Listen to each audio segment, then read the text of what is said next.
Hola, buenos días. Hoy vamos a ver la segunda parte de las representaciones mentales.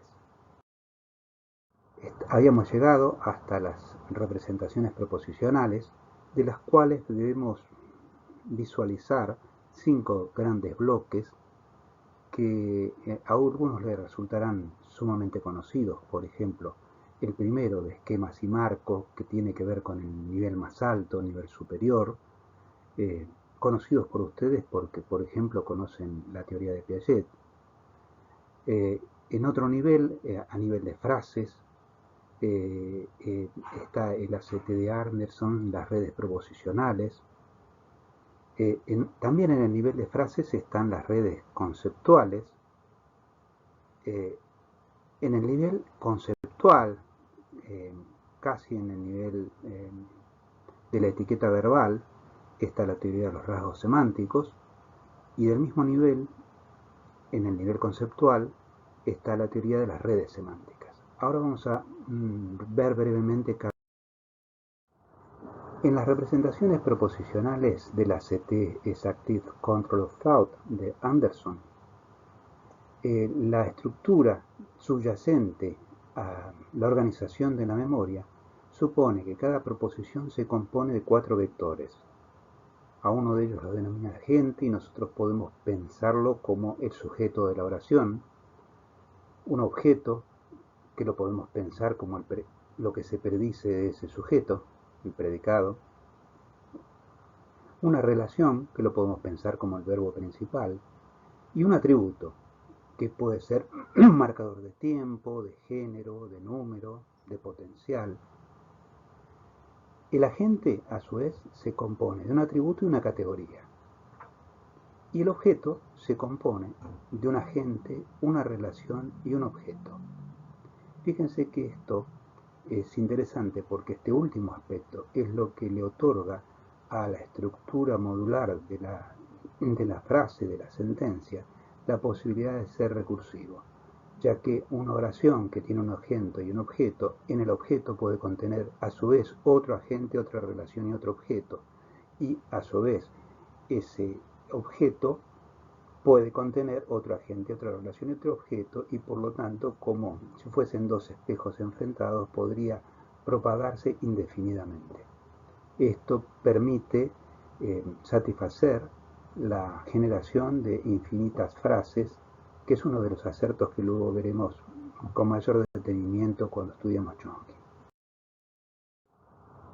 Acá tenemos un ejemplo que consiste en la oración: el delgado profesor creyó que los hombres vinieron de Marte.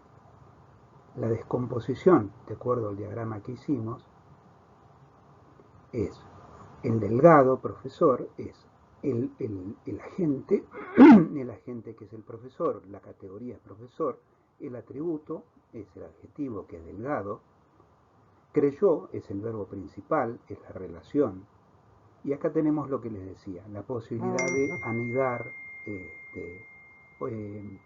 oraciones dentro de la oración.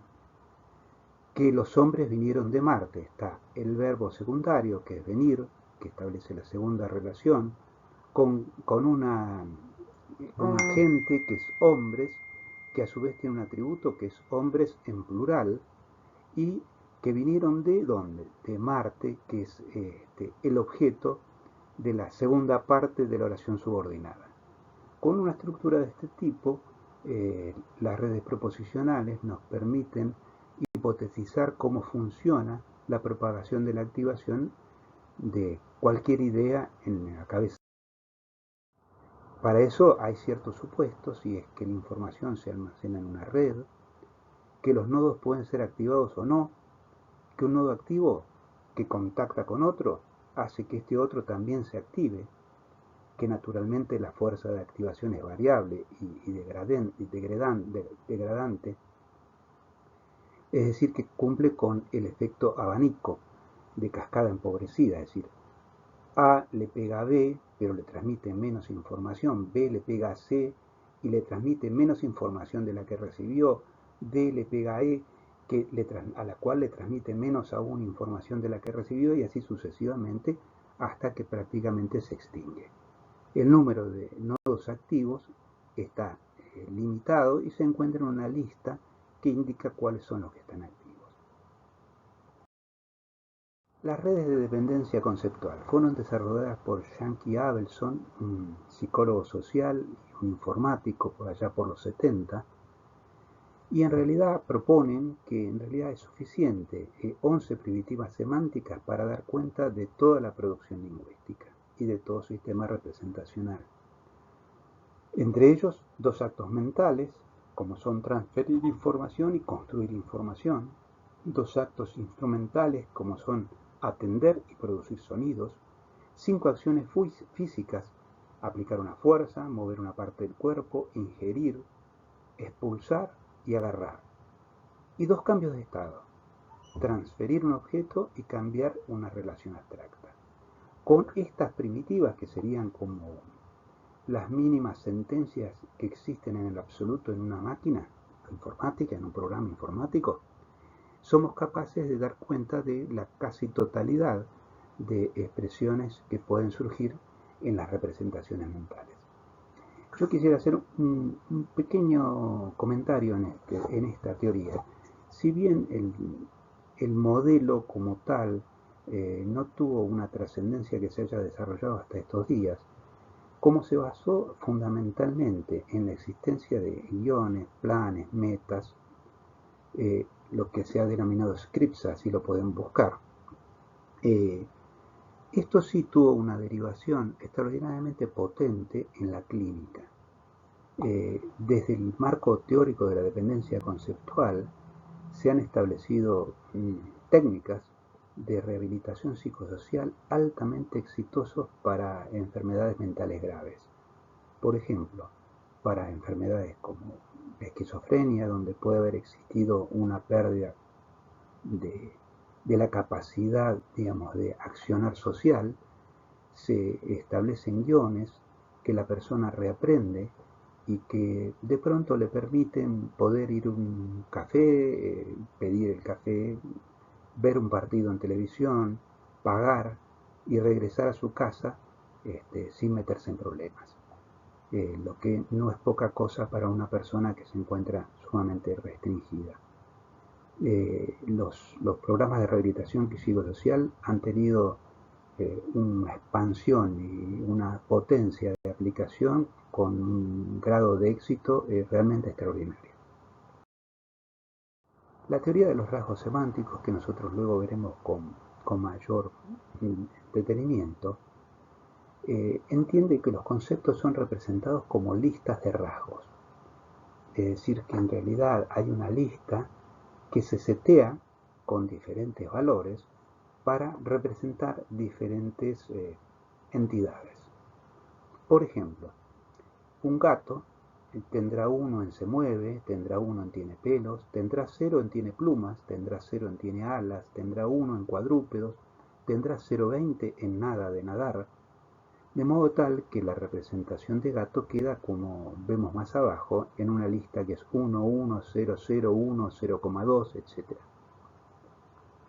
Claro, hay rasgos que son definitorios, que son los que definen al objeto, y hay otros que son apenas característicos. Por ejemplo, que un gato maulle es definitorio, en cambio que sea blanco es apenas un rasgo característico, puede ser de otro color.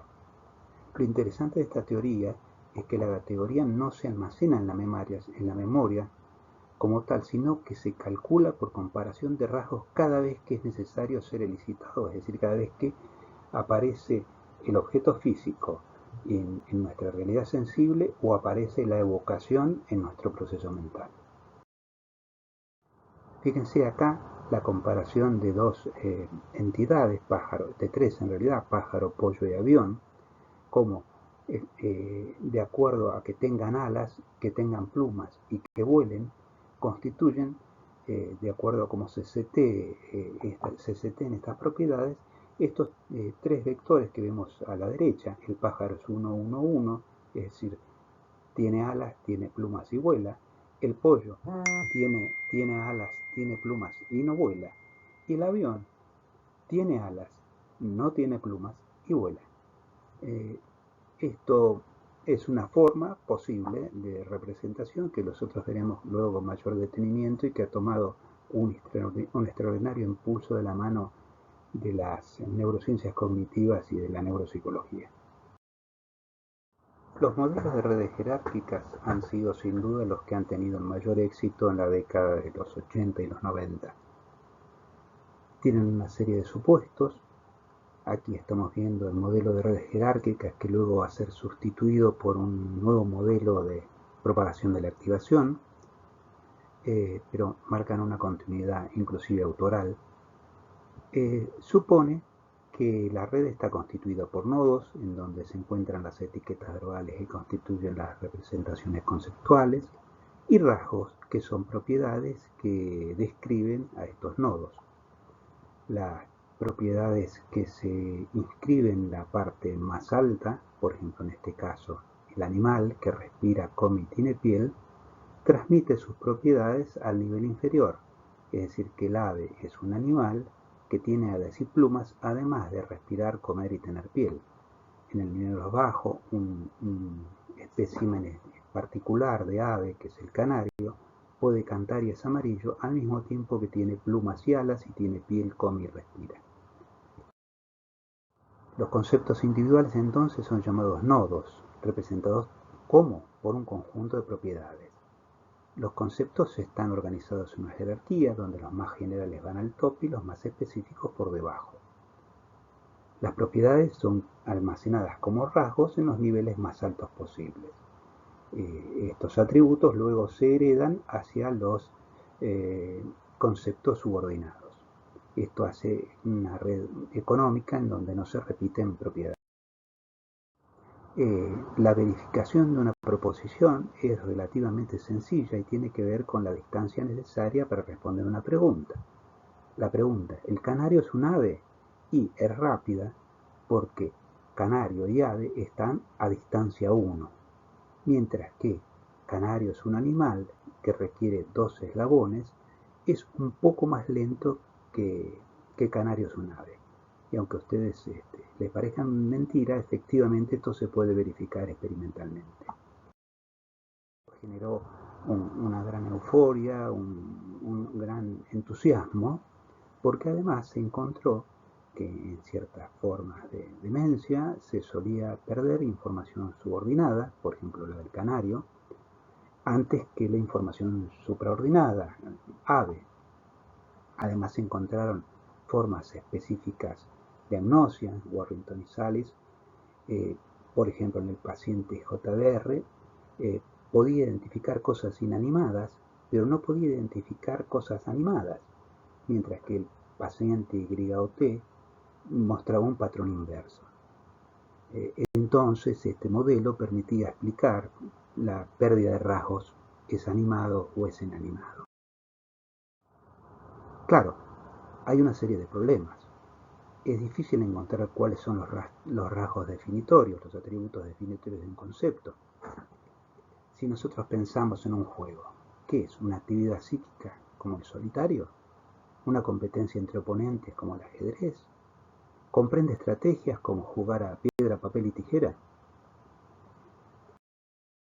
Una de las grandes dificultades fue la presencia de lo que se denominó efecto típico. Fíjense que si bien canario y avestruz están al nivel siguiente de ave, las personas cuando tenían que responder si un canario es un ave, tardaban muchísimo menos que si tenían que responder si un avestruz era un ave. A esta dificultad se la denominó el efecto típico. Y para salvarlo, el mismo autor, Collins, que en su momento había propuesto la versión inicial de la estructura jerárquica de las redes semánticas, conjuntamente con Isabel Loftus, hizo una adecuación de su teoría, incluyendo la idea de distancia semántica indicativa de similitud. Esta inclusión que hicieron en el modelo da cuenta. En esta teoría es que por primera vez aparece la palabra priming, que es el efecto de preparación explicado en términos de propagación que debe desplazarse de un nodo hacia el otro para dar cuenta de la comprensión de una pregunta o de un fenómeno. Un concepto puede ser presentado como un nodo de la red donde sus propiedades como conceptos son representadas como vínculos etiquetados con otros nodos. Los vínculos tienen diferente peso según qué tan esencial sea el vínculo para determinado concepto. Esto es, si yo digo, el perro tiene pelos, bueno, de perro se propaga la activación a sus propiedades, entre ellas está la de pelo. En pelo activo propiedades, entre ellas está el hecho de que sea poseído por perros, y en la intersección de ambos es que se da el proceso de ensayo o comprensión. La propagación es decreciente e inversamente proporcional a la fuerza del vínculo en el camino. Por otra parte, cuanto más procesado sea un nodo, mayor es su activación. Esto es, si pensamos para todos los animales domésticos, estamos impactados porque en general son cuadrúpedos, son peludos, tienen ciertos comportamientos en común, y todo ello va activando la fuerza de vinculación con el nodo particular. Cuando se activa un nodo, luego se produce una propagación en paralelo. Esta activación decrece con el tiempo o la actividad. Si así no pasara, estaríamos en una hiperactivación en todo el mundo ideativo, cosa que sucede cuando las personas se encuentran en un estado confusional. Como comentario, si a alguien le interesa este tema, puede buscar hiperpriming, y va a encontrar allí que está descrito para situaciones de enfermedades mentales graves, fenómenos de este tipo. La intersección requiere un nivel de disparo. Cuando la activación de diferentes fuentes suman un nivel, se produce la evaluación positiva o la comprensión. La red semántica se organiza por líneas de similitud semántica. Cuanto más propiedades en común tienen dos conceptos, más próximamente se hallan. Los nombres de los conceptos son guardados en otra red, en una red lexical, en un diccionario, también conocido con el nombre del lexicón, que está organizado por líneas de similitud fonológica y ortográfica, no semántica. La persona puede controlar la actividad de la red semántica, de la red lexical o ambas. Esto lo puede hacer solo hasta cierto punto. Acá tenemos un ejemplo de cómo dice doctor en este ejemplo de red, rápidamente enfermera, hospital, dentista y fiebre son activados en paralelo, y de ahí se puede propagar hacia delirio, fiebre amarilla, diarrea verde y a pasto. El modelo de activación y de propagación de la activación da cuenta del efecto típico y da cuenta del efecto que se denomina priming semántico, al cual le vamos a dedicar una clase. Fíjense, si un sujeto ve estas dos palabras y debe decir si sí o si no cuando ambas palabras son reales. Doctor y pasto en esa red, sí es lento porque están relativamente lejos. Doctor y enfermera es rápido porque están muy cerca. Director y enfermera es algo que se hace en el experimento y solo de relleno porque es para chequear si la persona está prestando atención, ya que director no está en la red que vimos anteriormente. Finalmente, y para terminar la clase de hoy, quiero destacar que si bien se han descrito muchas formas, muchos tipos de relaciones semánticas, las clasificaciones han variado entre 6, 7 y 50, pero hay algunas que sin duda componen básicamente la memoria semántica. La relación lógica inferencial, la que nos permite hacer un silogismo; la relación analógica, llamada también identificación por el predicado, que es de sumo interés para los psicólogos. La relación analógica dice, si de A predico B y de J predico B, entonces A es igual a J. Esto es, Si María es rubia y Marilyn Monroe es rubia, puede decirle a María, hola Marilyn Monroe.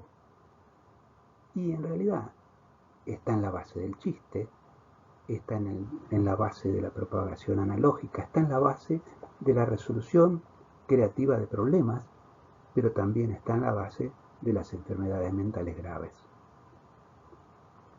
También constituyen las redes semánticas y la memoria semántica, las relaciones topológicas, las que coexisten en el espacio y en el tiempo, esto es tan viejo como Aristóteles, las relaciones de oposición, como puede ser día y noche, blanco y negro, etc., las relaciones partonómicas, ojo-cara, rueda-auto, picaporte-puerta, y muchas otras relaciones, incluidas las que nosotros hemos entendido como buenas y sin embargo eran errores. Bien, hasta aquí hemos llegado hoy, continuamos la próxima con priming y algunos otros antecedentes que son necesarios conocer para comprender después las clases de inconsciente cognitivo.